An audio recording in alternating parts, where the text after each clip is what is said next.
Podpisu memoranda o spolupráci na programových prioritách Združenia miest a obcí Slovenska s politickými stranami, ktoré sme uzatvorili.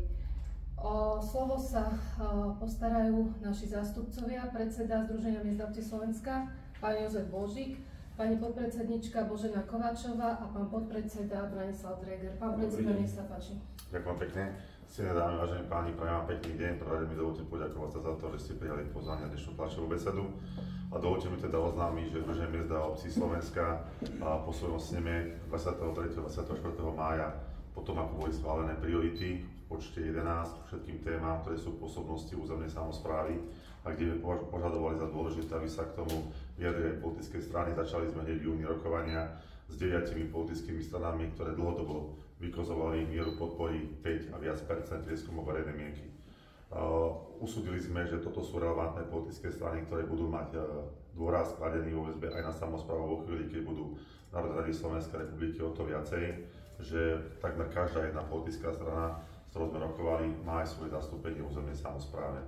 Na rokovaniach sa zúčastňovali väčšinou lídri, keď nie lídri, tak poslali poslancov Národnej rady Slovenskej republiky, respektíve zástupcov vedenia. Treba povedať, že tie rokovania boli veľmi korektné a vecné a v neskôršom čase vyústili aj záujmu podpísania memoranda. Memoranda sa podpisovali v priebehu mesiaca september s tým, že sme nakoniec 9 strán podpísali so 7 a budem ich menovať presne v poradí, ako boli uzatvorené. Uzatvorili sme memoranda o spolupráci o väzbe na 11 priorít obcí a miest Slovenska, Združení miest a obcí Slovenska so stranami a hnutiami Hlas, sociálna demokracia, Sloboda a solidarita, Republika, kresťansko-demokratické hnutie, Slovenská národná strana, Progresívne Slovensko a hnutie Sme rodina. Tieto memoranda deklarujú priestor k diskusii, ale zároveň aj priority, ktoré by sa mali odraziť v prípade, že tieto politické strany budú v budúcej vláde, respektíve v budúcom parlamente, pričom kladú akcent na všetky dôležité oblasti, čiže sociálnu politiku, školstvo, životné prostredie, územné plánovanie, zdravotníctvo, jednoducho všetky oblasti, ktoré sú v pôsobnosti a ktoré sú vyjadrené v tisíckach kompetencií, ktoré má územná samospráva, ale zároveň sa vyjadrovať aj k témam, ktoré sú nad rámec kompetencií, a to najmä v oblasti zdravotníctva, kde Združenie miest a obcí Slovenska dlhodobo realizuje zámer obhajoby dostupnosti zdravotnej starostlivosti všade tam, kde z titulu kategorizácie nemocníc dochádza k tomu, že sú ohrozené fungovanie oddelení, či už je gynekologicko-pôrodnického oddelenia, neonatologického oddelenia, detského oddelenia, ale hovoríme aj o tom, aby sme zachovali ambulantnú sieť pohotovosti pre deti všade tam, kde sú lekári, a kde je priestor na to, aby detské lekári mohli slúžiť a tak zabezpečovať služby občanom žijúcich na území Slovenska.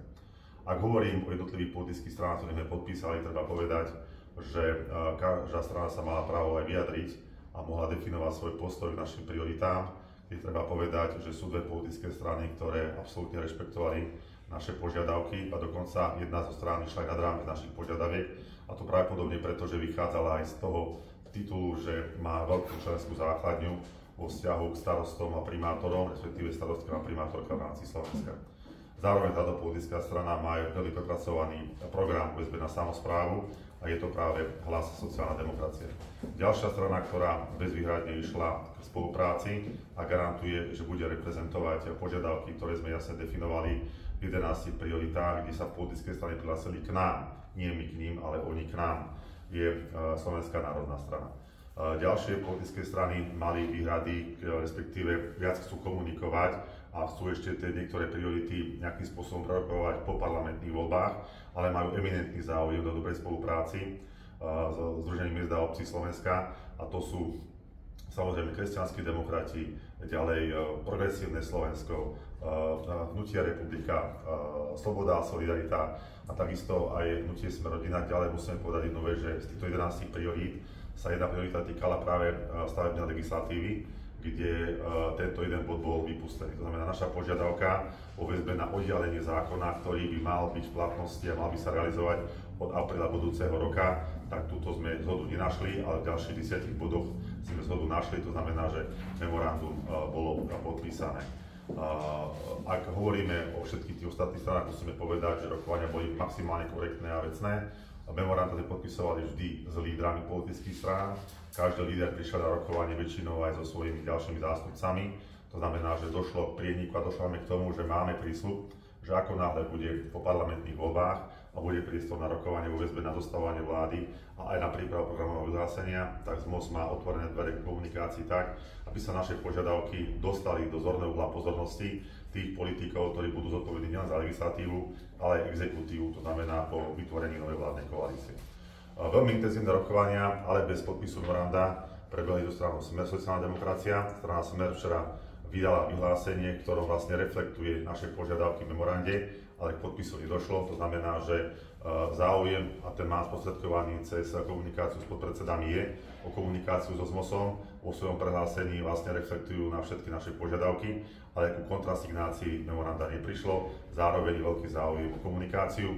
Pokiaľ ide o hnutie obyčajní ľudia a ich priatelia, tak treba povedať, že tu bolo úvodné rokovanie v júni a už potom ďalšie žiadne rokovanie neprebehli, ani nebola nejaká iniciácia zo strany tohto hnutia, aby došlo k ďalším rokovaniam, respektíve podpisu memoranda, čo v plnej miere samozrejme rešpektujeme, pretože to nebol nejaký diktát zo strany ZMOSu. Bola to ponuka na spoluprácu vo väzbe na priority občanov, ktorých reprezentujú obce a mestá, ktoré sú Združenie miest a obcí Slovenska, ktoré dnes združuje viac ako 2790 obcí, miest a mestských častí dvoch metropol, a to Bratislavy a Košíc. Toto memorandum, ktoré sme podpisovali s politickými stranami a tie rokovania, ktoré sme viedli, boli trošku novú v tom zmysle, že to teraz historicky nikdy neprišlo ku kontrasignácii takéhoto dokumentu. My vnímame tento dokument a jeho kontrasignáciu ako prejav na dobrej vôle, ale aj z toho druhu záväzku vo vzťahu k tomu, ako sa ďalej bude vyvíjať verejná politika, vo vzťahu k obciam, mestám a občanom, ktorí v týchto obciach a mestách žijú. Združenie miest a obcí Slovenska od začiatku deklarovalo, že je platformou, ktorá sa snaží vytvoriť priestor na komunikáciu, na spoluprácu, a že je platformou, ktorá spája, chráni a čo je veľmi dôležité, snaží sa vytvárať podmienky na to, aby odborný a odvetvový dialóg prebiehal vo všetkých oblastiach, ktoré sú pôsobnosti územnej samosprávy, kde práve my vidíme veľký priestor na to, aby sa situácia zmenila.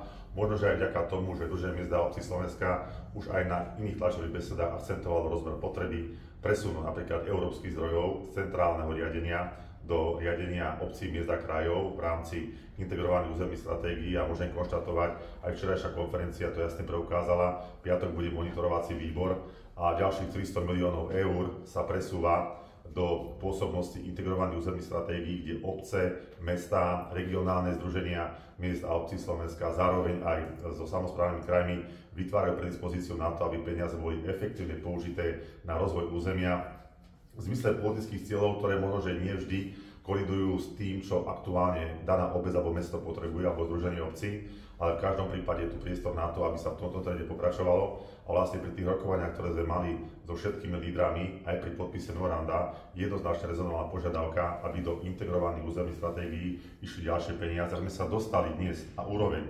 17% a po piatku sa dostaneme na úroveň 19%, tak našim cieľom je už to, čo sme prognozovali, dostať sa čo najskôr, najmä pri revízii operačného programu Slovensko, keďže sa nachádza v polovici počas budúceho roka, aby aspoň, ak nie 50%, čo je naša požiadavka, ale aby sme sa približili čo najviac aspoň tým 44%, čo je bežný štandard, napríklad u nášho severného suseda, teda v Poľsku, kde neboli v minulosti problémy s tým, aby boli efektívne čerpané peniaze, a vôbec nie s tým, aby takéto peniaze boli späť prinavrátené Európskej únii, pretože tieto peniaze sú práve preto posúvané do štátov, ktoré zaostávajú za západnými štátmi, aby sa tie regionálne rozdiely zmenšovali a aby v rámci regionálneho rozvoja dochádzalo k abruptnému nárastu kvality služieb, ktoré poskytujú samosprávy svojim občanom.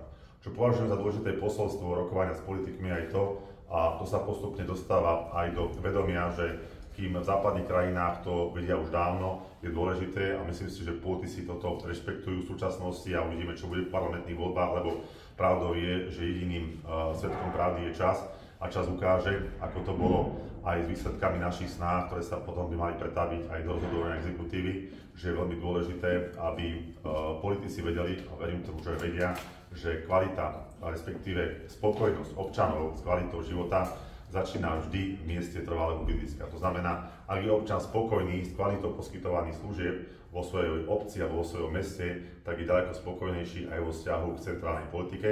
A pokiaľ sa v budúcnosti vytvoria podmienky na to, aby sa situácia upokojila, tak pevne verím, že práve obce a mestá na Slovensku, ktoré budú nositeľom ďalšieho rozvoja, k spokojnosti všetkých, jednak tí, ktorí sú zodpovední za výkon verejnej politiky centrálnych orgánov štátnej správy, ako aj občania, ktorí tu na Slovensku žijú preto, lebo potrebujeme posun kvalitatívny dopredu. Aj keď si uvedomujeme, že ideme do ťažkého turbulentného obdobia, ktoré bude spojené s konsolidáciou verejných zdrojov, ale treba povedať, že viacerí politici avizujú, že tá konsolidácia nemôže byť veľmi rýchla a násilná, pretože by znamenala absolútny hospodársky prepad a uvrhnutie Slovenska do recesie. A to aj preto, že veľmi veľa investičných akcií sa deje práve na území obcí a miest, respektíve sú aj financované priamo obcami a mestami z titulu toho veľkého modernizačného dlhu, ktoré za tie 10 ročia sa v minulosti nazbieral nielen v štáte, ale o tom hovorí aj súčasný premiér, ale predovšetkým na území každej jednej obce a každého jedného mesta v rámci Slovenskej republiky. Ak by som mohol si dovoliť, máme pripravenú takú tabuľku, kde máme také značky, ktoré hovoria o tom, ako sme sa hľadiska memoranda dohodli s jednotlivými politickými stranami. Tam, kde máte zelenú značku, znamená, že v plnej miere boli akceptované požiadavky Združenia miest a obcí Slovenska. Tam, kde je kombinácia zelenej značky a červenej značky, znamená, že je tam akceptácia, ale do absolútnej miery treba ešte rokovať po parlamentných voľbách. A potom, pokiaľ to máte takúto značku, tento symbol, to znamená, že, a to je práve pri hnutí Sme rodina, že to je tá stavebná legislatíva, aby sme sa nedohodli. Tento materiál vám dáme k dispozícii práve preto, aby ste vedeli, o čom rokoval ZMOS, že to neboli rokovania o hodnotových otázkach politických strán, neboli to rokovania o politických programoch politických strán vo väzbe na ich hodnoty a ukotvenia, ale boli to rokovania o požiadavkách občanov, ktoré sú reprezentované jednotlivými obcami a mestami v rámci Slovenskej republiky, a tieto obce a mestá v počte 2791 reprezentuje najstaršie a najväčšie združenie, a to je Združenie miest a obcí Slovenska. Toľko z mojej strany. Ak je záujem, sme pripravení odpovedať na otázky. Ďakujem pánovi predsedovi ZMOS. Nech sa páči priestor pre vaše otázky. Pokiaľ nie sú otázky, je tu priestor pre individuálne konzultácie. Ďakujeme za účasť. Dovidenia, pekne. Ďakujeme. Ďakujem pekne.